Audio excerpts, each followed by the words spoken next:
Bonjour et bienvenue dans cette vidéo. Dans cet exercice, on nous demande de résoudre dans l'intervalle 0,2 pi cette équation. Nous avons dans cette équation cos de 2x, cos de x. Donc, essayons d'avoir que des cos de x pour pouvoir résoudre facilement cette équation. Nous savons cos de 2x, c'est 2 cos carré de x moins 1. Donc, moins cos de x plus 1 est égal à 0. Donc, moins 1 et 1, c'est 0. Donc, qu'est-ce qui reste? 2 cos carré de x moins cosinus de x est égal à 0. C'est-à-dire cosinus de x, donc on factorise, facteur de 2 cosinus de x moins 1 est égal à 0. Un produit est nul si l'un ou moins des facteurs est nul.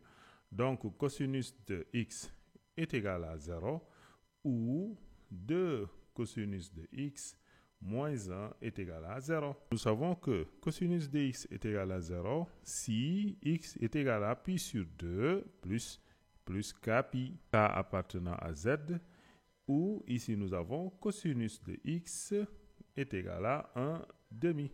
Donc x est égal à pi sur 2 plus k pi, k étant dans z, ou cosinus de x est égal à cosinus de 1 demi, c'est le cosinus de pi sur 3. Donc là, on a x toujours est égal à pi sur 2 plus k pi, ou, et cosinus de a est égal à cosinus de b si a égale à b plus 2k pi, ou a égale à moins b plus 2k pi. Donc x est égal à pi sur 3 plus 2k pi, ou x est égal à moins pi sur 3 plus 2k pi. Maintenant, déterminons les solutions. Donc, pour x est égal à pi sur 2 plus k pi, on fait varier k dans z. Donc, k c'est moins 3, moins 2, moins 1, 0, 1, 2, 3, ainsi de suite.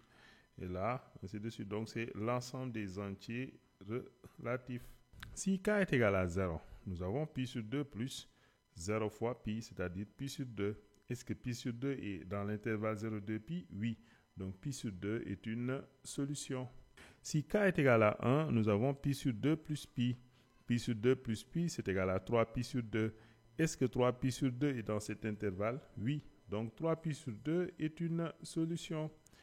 Maintenant, si k est égal à 2, nous avons pi sur 2 plus 2 pi. Pi sur 2 plus 2pi est plus grand que 2pi. Donc, il est en dehors de cet intervalle. Donc, pi sur 2 plus 2pi n'est pas une solution. Donc, prenons k égale à moins 1, vu que pour 3, pour 4, ça va donner des nombres qui sont en dehors de cet intervalle. Maintenant, pour k est égal à moins 1, nous avons pi sur 2 moins pi est égal à moins pi sur 2. Et moins pi sur 2 n'est pas là. Ce n'est pas la peine de continuer parce que pour moins 2, moins 3, vous allez avoir des valeurs qui ne sont pas dans cet intervalle. On a fini avec cette expression de x. Prenons la deuxième expression de x. Si x est égal à pi sur 3 plus 2k pi. Prenons k est égal à 0, nous avons pi sur 3. Est-ce que pi sur 3 est dans cet intervalle? Oui. Donc, pi sur 3 est une solution. Donc, prenons k est égal à 1. Donc, nous avons pi sur 3 plus 2pi. Pi sur 3 plus 2pi dépasse 2pi. Donc, ce n'est pas dans cet intervalle. Prenons k est égal à moins 1. Nous avons pi sur 3 moins 2pi. Pi sur 3 moins 2pi est déjà négatif parce que c'est égal à moins 5 pi sur 3 qui n'est pas dans cet intervalle. Donc, ce n'est pas bon. Donc, on a fini avec la deuxième expression de x. Maintenant, prenons la troisième expression de x. C'est moins pi sur 3 plus 2k pi. Prenons k est égal à 0. C'est moins pi sur 3. Il n'est pas là. Prenons k est égal à 1. C'est 2pi moins pi sur 3 qui est égal à 5 pi sur 3. Est-ce que 5 pi sur 3 est ici? Oui, 5 pi sur 3 est bien dans l'intervalle 0,2 pi. Donc 5 pi sur 3 est une solution. Prenons maintenant k est égal à 2. Nous avons 4 pi moins pi sur 3. Ça donne quoi? 11 pi sur 3 n'est pas dans cet intervalle. Donc ce n'est pas la peine de continuer vers 3, 4, ainsi de suite. Donc si k est égal à moins 1 maintenant, nous avons moins pi sur 3, moins 2 pi. Déjà c'est négatif. Ce n'est pas dans cet intervalle. Si on continue avec moins 2, nous obtiendrons que des nombres qui sont négatifs qui ne sont pas ici.